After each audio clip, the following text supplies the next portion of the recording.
Ladies and gentlemen, I'm Adil Raja and I welcome you to Geopolitics East and West on A Soldier Speaks English. And with me is my co-presenter, Theo A-Mullis. And Theo A-Mullis is an accredited journalist and he basically is a war correspondent and he covers Ukraine. But today the biggest story is the US-Iran peace deal. And the drama around it, and the drama can be very easily portrayed by this caricature cartoon which is being published all around.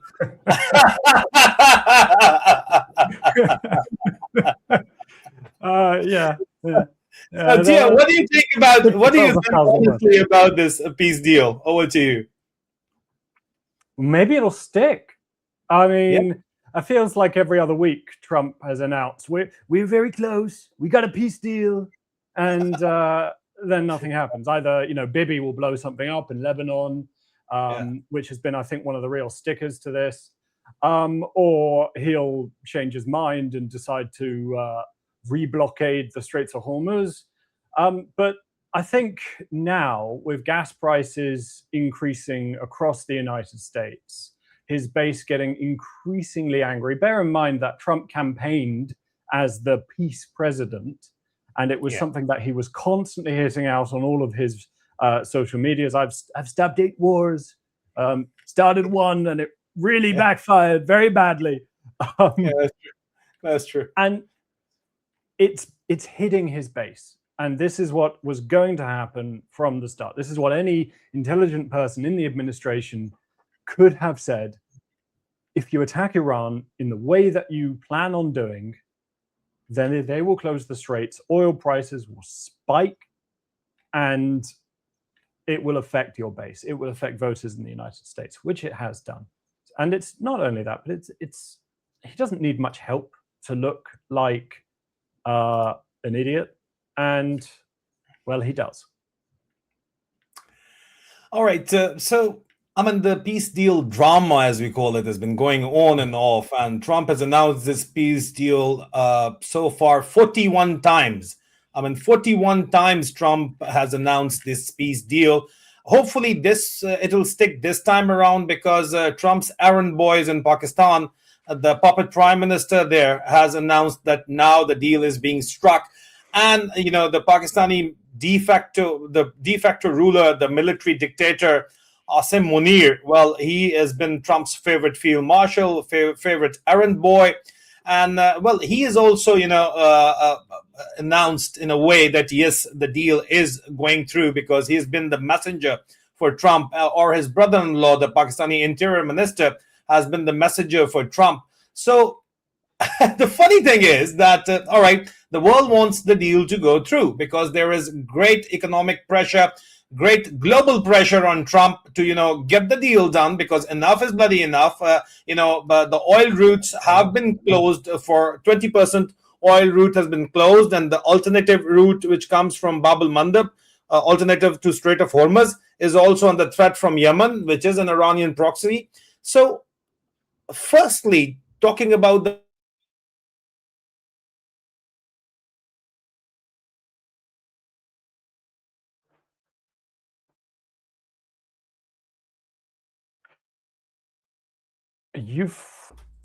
Sorry for the pause. Theo, Trump's favorite errand boy, favorite field marshal, Asim Munir, is asking for Nobel Peace Prize. Now, this Nobel Peace Prize is interestingly, Trump is also interested in this Nobel Peace Prize.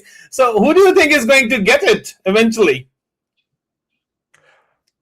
I'd say that they are fairly low down on that list. I mean, it's a private Norwegian institution that hands out the prize. And they will not be influenced by Mr. Trump nor Field Marshal Munir. So it's not going to be those two. Let's be honest. I mean, both are anti-democratic. Both are, one is a despot and one desperately wants to be. They're not Peace Prize material. It's not going to happen. It's for the birds. All right, fair enough. Yeah, it does make a lot of sense what you're saying, but otherwise, I mean, the Trump's ego would never let his favorite errand boy take away the prize, if at all. Trump has been refused the prize, and the way he's behaving, that's really funny. And talking about funny, the way Trump is behaving as a president, Theo, do you think he has made America a joke around the world?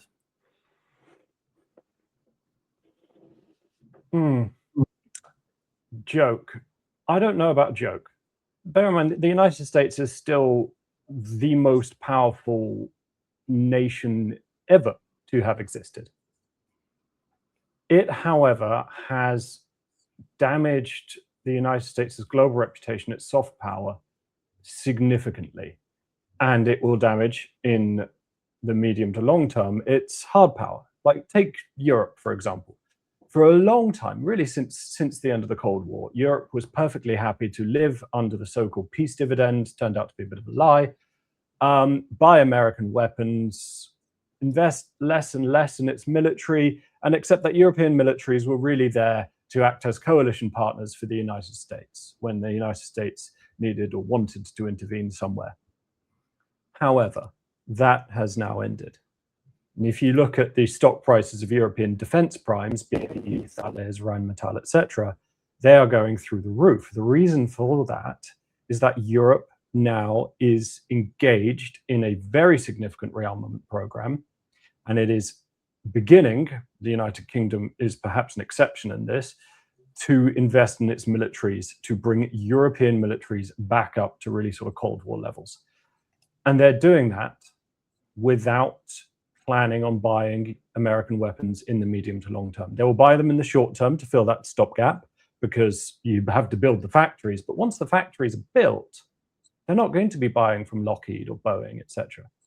And that is going to seriously damage America's A, ability to influence Europe, and B, its bottom line. You got to remember, a large part of American industry is dedicated to its defense industrial complex, something that Eisenhower warned against, but that's the reality in which they're living. And Europe is one of the biggest markets. So thanks to Trump, Europe is now consciously decoupling its defense industrial complex from the United States. And it's going to be a long journey, and it's going to have fits and failures, but it is happening, and there is now a will to do that. And that will affect 20, 30 years, what kind of nation the United States is. So has he made the United States a joke? Well, don't underestimate the United States still. Has he weakened the United States in terms of soft and eventually hard power? Very possibly, yes. Fair enough. Fair enough. I agree with you over there. Of course, once I was talking that has he made the Americans, it is a great nation, a joke. It was a satirical, comment based, focused at the so-called MAGA camp. And I asked one of my friends who's in the MAGA camp, I said, how is the MAGA camp doing? He said, there is no MAGA camp anymore. And it was never a MAGA camp. Obviously, now we know it was Make Trump Great Again camp. Anyway, that is there. But talking about a very serious issue, Theo, we have noticed during the negotiation with President Trump, now it has been officially reported by the American media that the Iranians, they were very smart whilst they were dealing with Trump. They employed a team of psychologists once they were negotiating with Trump, who obviously has a narcissistic personality disorder, if I may say, allegedly, but it definitely seems like it. But the Iranians were very smart in the negotiation, and they employed these, psychologists to get the deal which they wanted. And that's why perhaps Bibi Netanyahu kept on sabotaging that deal and kept on attacking Lebanon. And we never know he's going to do that again or not. But the question is, how do you see the Iranians' negotiation employing the psychologist to deal with Trump, and what message does it give you? Well, I don't really think that's particularly special. If you're entering into high-level negotiations, you're going to want to build profiles on the people that you're negotiating with, and especially the final decision makers.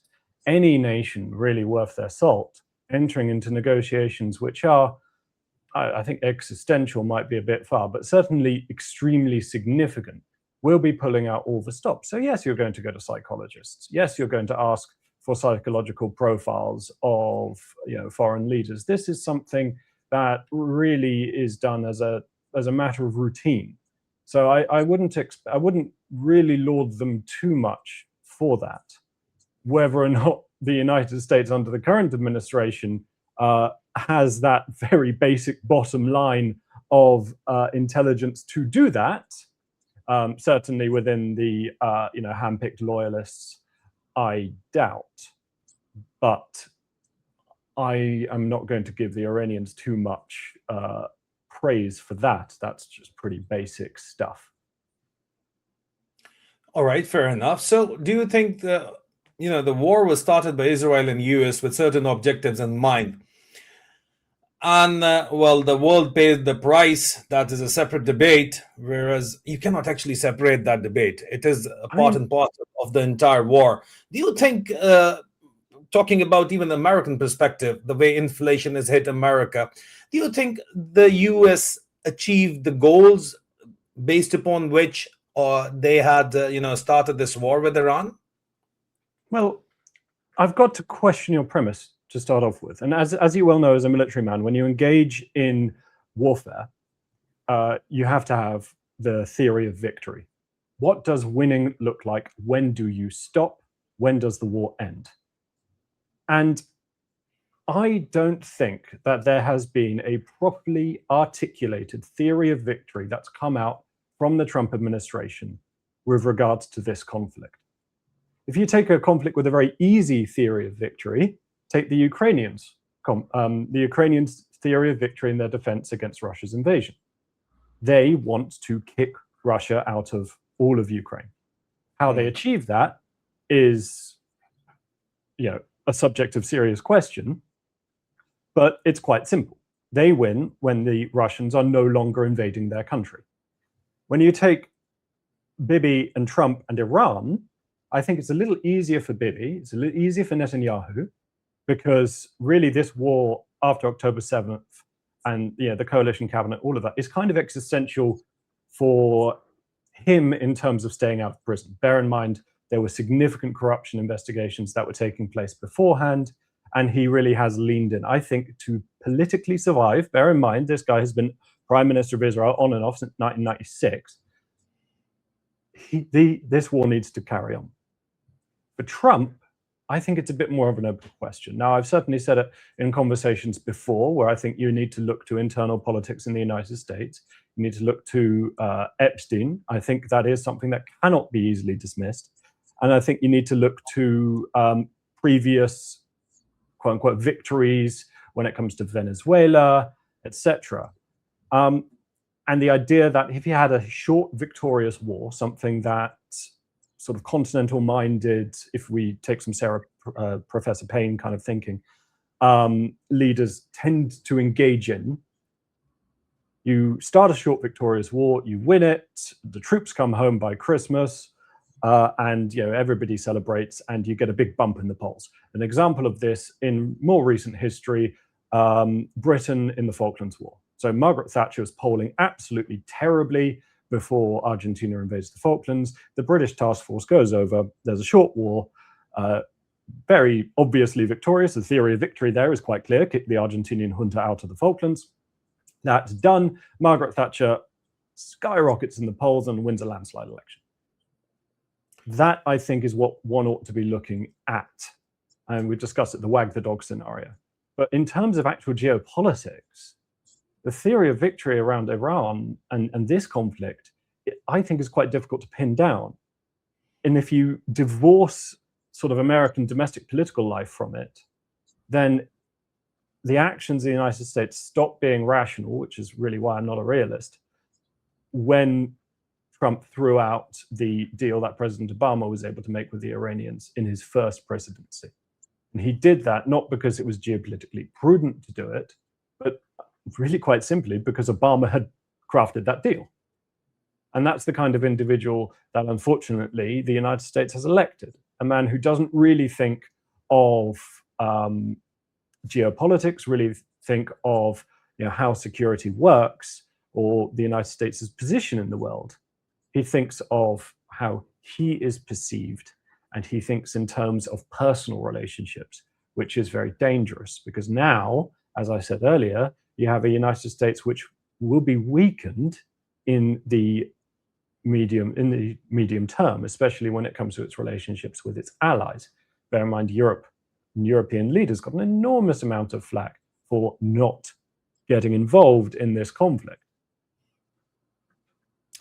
Fair enough, Theo, and I would agree with you over there that it was in scenarios, in the military scenarios, there always there is an aspect of their personality which are leading the conflict or not, but it was definitely an impulsive decision, rather a deliberate, thought out process, which we have witnessed, and the entire world has paid the price, including the US has paid the price.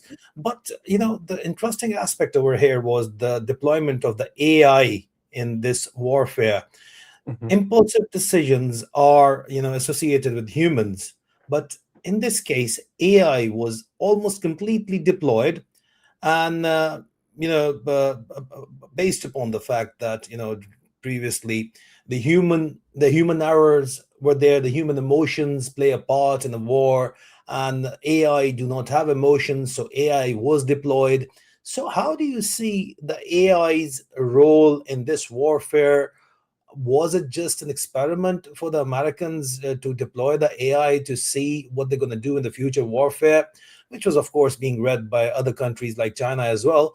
Or AI's deployment still did not achieve the desired results? Because obviously the desired results have not been achieved. The Iranians still have their 70% nuclear capability, 70% missile capability, ballistic missile capacity is still intact, and the Iranians are still able to hit back. The recent example is that they attacked Israel, and and Israel did not attack Iran back. They attacked Beirut, and Iran attacked Israel. So they're very much there. I mean, they're still fighting. So how good or bad was the AI deployment, the AI-led warfare?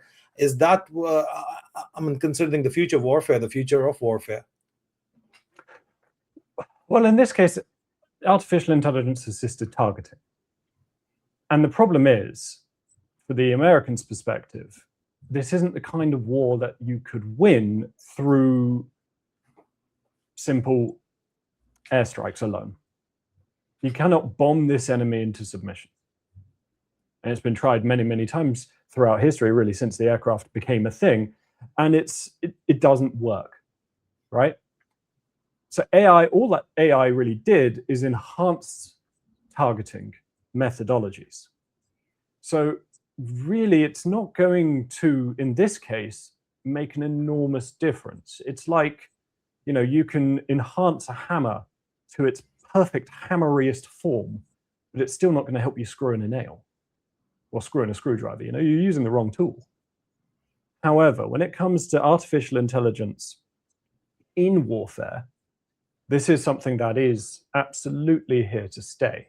And it is something that we should all be very concerned about. I remember in 2017, I think it was, there was a video released by a group of scientists called that started a campaign called the Campaign Against Killer Robots, and it was quite a impactful video at the time, showing a small FPV drone that you could use networked to AI and facial recognition to target individuals, and it was being used to target political opponents. Right? That is the kind of future that we are going down. And AI has been used in a different conflict in Ukraine by the Ukrainians, as they've announced. And this was actually a couple of years ago, they announced it fairly recently, to track, target, and kill without a human making the decision. And it was an experiment. They did it with a small swarm of kamikaze FPV drones, and it worked. Now, the cat is really out the bag. The horse is bolted, the barn gates are open. This is something that is going to be worked on and going to continue. So did AI help the Americans in Iran? I don't think particularly. Is it something that is going to be used in conflict more and more and more, along with other drone technology? Absolutely. And if you really want an idea of where AI is heading when it comes to warfare, you have to look at Russia and Ukraine. The Russians use AI to assist in piloting their drones. There's only one way you could get a drone flying at a couple thousand feet, as Rubicon, as has been described to me by soldiers, and it stops at 10 feet, right? So it drops, the engines turn off, and it will drop a couple thousand feet, and then it'll stop at 10 feet. The engines turn back on. Very difficult for a human pilot to be able to achieve that. A human pilot will then take over, but this is the kind of thing that's being done. And it is the future, and we ought to, all of us, really be preparing for that kind of future. Very interesting. Theo, well, finally, an update about the Ukraine-Russian theater, war theater. What's going on over there? What's the update? So Russia is really beginning to show significant cracks. So far this year, the Ukrainians have liberated more territory than has been lost. Significant logistics networks within occupied eastern Ukraine are now in the range of medium-range loitering munitions, the longer-range FPVs, etc. And that is having a serious attritional effect on Russia's capability to arm, supply, feed its troops in the field. And that is resulting in them retreating in the face of drone-led Ukrainian counterattacks. Couple this with Ukraine now sending 300-ish drones into Russian territory on a more or less nightly basis, as well as homegrown semi-cruise missiles, such as the Flamingo, which is sort of a drone cruise missile hybrid. The differences get a bit hazy when you start, adding jets and things onto them. Russia is beginning to lose, is probably a bit strong, but it no longer holds the battlefield advantage. For most of this war, if you divide war into three main aspects, this is something you'll certainly know: men, morale, materiel, right? You need to have as much of all three as you can to win a conflict. And generally, the actor that has more of two of those is going to win. So for the longest time, the Russians have always had a dearth in morale in their forces. Most of their forces are fighting for money. They don't really know what they're fighting for. This is quite the opposite on the Ukrainian side. They're fighting for the families behind them. Russia has had an advantage in the number of men that they can field, and quite an advantage in the materiel available to them, at least in the quantity of material. Obviously, the Ukrainians have access to some better kit these days, although Russians have some good stuff. That has more or less turned. Now the Ukrainians have access to better material in greater numbers. As of early last year, Ukraine was manufacturing 85% of its own drones, and that number has increased. Add to that the technological jumps forward that the Ukrainians have made in a very short space of time. Necessity is the mother of invention. They're beginning to have a material advantage, certainly on the zero line and further back from the zero line as well. Russian drones, while their pilots are very good, and while some drones are very good, they tend to be mass manufactured to fairly easy templates, whereas the Ukrainians are always innovating, always coming up with something new. And that advantage has now begun to tip in their favor. And as for manpower, the enormous advantage that Russia, of course, had at the start of the war has been attrited significantly.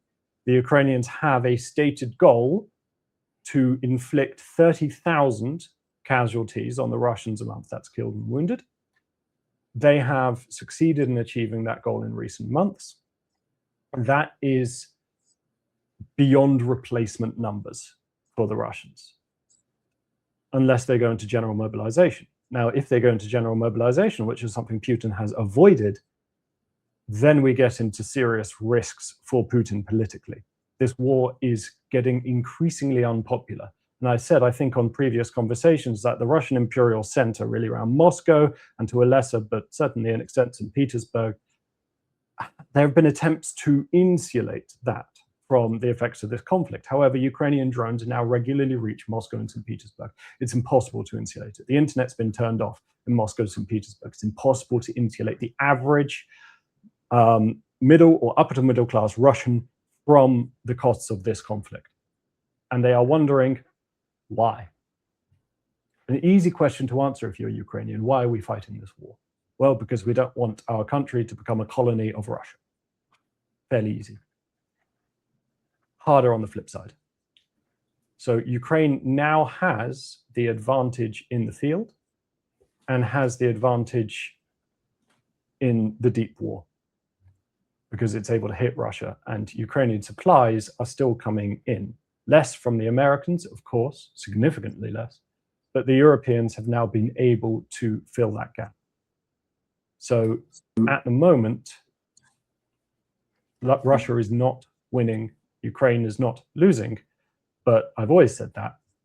But that scale has moved further towards Ukraine winning and Russia losing. And Russia needs to win this war within the next, I'd say, 2 years. Bear in mind, this war's now gone longer than World War I. Else, we may see significant troubles in Russia. And these regimes, they often appear extremely resilient until it is seen that they were not at all.